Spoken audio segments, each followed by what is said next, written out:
नमस्कार मित्रांनो, तुम्हा सर्वांचे रश्मीज फूड फॅक्टरीमध्ये मनापासून स्वागत आहे. मित्रांनो, आज आपण अक्कलकोटला स्वामी समर्थ अन्नछत्रात प्रसादासाठी जी आमटी बनवली जाते, त्या आमटीचा सगळीकडे मस्त सुगंध दरवळलेला असतो. पण आपण घरी जर ती प्रसादाची आमटी बनवायला गेलो, तर ती आमटी तशी बनत नाही. पण आपण ती पद्धत वापरून आज प्रसादासाठी आमटी बनवणार आहोत. रोज-रोज तेच ते वरण खाऊन कंटाळला असाल, तर ही प्रसादाची आमटी तुम्ही नक्की बनवून पहा. चला तर मग आता आपण रेसिपीला सुरुवात करूयात.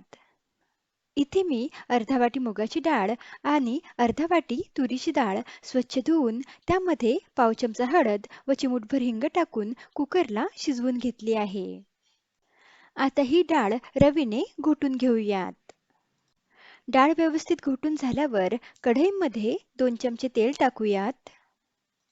तेल गरम झाल्यावर त्यामध्ये अर्धा चमचा मोहरी व अर्धा चमचा जिरे टाकूयात. जिरे मोहरी छान फुलल्यावर यामध्ये पाव चमचा मेथीदाणे टाकूयात आणि मिक्स करूयात. या आमटीमध्ये मेथीदाणे अवश्य टाका. त्यामुळे या आमटीची चव खूप छान लागते. त्यानंतर एक मध्यम आकाराचा मस्त लाल बुंद टोमॅटो मी बारीकसर कापून घेतला आहे. तो यामध्ये टाकूयात आणि गॅसची फ्लेम लो करून मिक्स करूयात.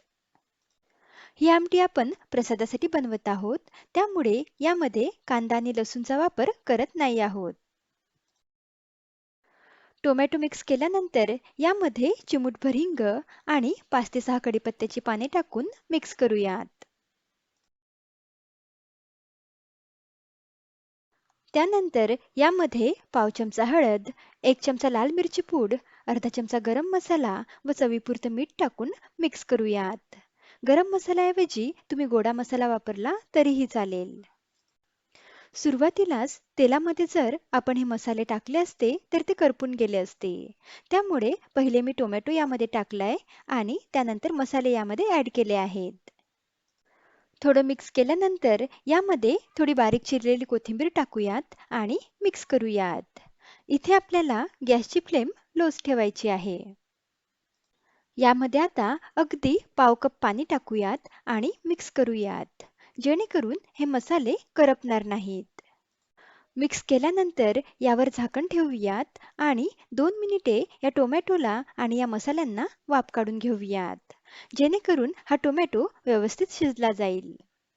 आता मिनिटभरानंतर पहा, टोमॅटो व्यवस्थित शिजलेला आहे.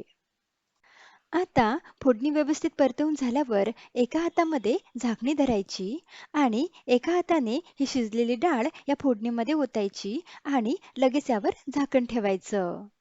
असं लगेच या डाळीवर झाकण ठेवल्यामुळे ही फोडणी या आमटीमध्ये मस्त आतपर्यंत मुरते आणि त्यामुळे या आमटीचा सुगंध मस्त दरवळतो. या प्रोसेसला फोडणी दडपणे असे सुद्धा म्हणतात. आता लगेच एक अर्ध्या मिनिटांनी झाकण काढून ही आमटी व्यवस्थित मिक्स करूयात. त्यानंतर यामध्ये 2 चमचे चिंचेचा कोळ टाकूयात आणि 1 चमचाभर गूळ टाकूयात आणि थोडी बारीक चिरलेली कोथिंबीर यामध्ये टाकून मिक्स करूयात. चिंच आणि गूळ यामध्ये टाकल्यामुळे मस्त आंबट गोड तिखट चवीची ही आमटी बनवून तयार होते. मिक्स केल्यानंतर यामध्ये 1 ग्लास मी पाणी टाकत आहे. पाणी टाकल्यानंतर आणखी एकदा मिक्स करूयात. आता मिक्स केल्यानंतर यावर असं अर्धवट झाकण ठेवायचं आणि या आमटीला मस्त उकळी काढून घ्यायची. अशी छान उकळी काढून घेतल्यामुळे सर्व मसाले या आमटीमध्ये मस्त आतपर्यंत मुरतात आणि आपण फोडणीमध्ये जे मेथीदाणे, कढीपत्ता आणि कोथिंबीर टाकली होती ना, ती आवर्जून टाका. त्यामुळे या आमटीचा सुवास मस्त दरवळतो.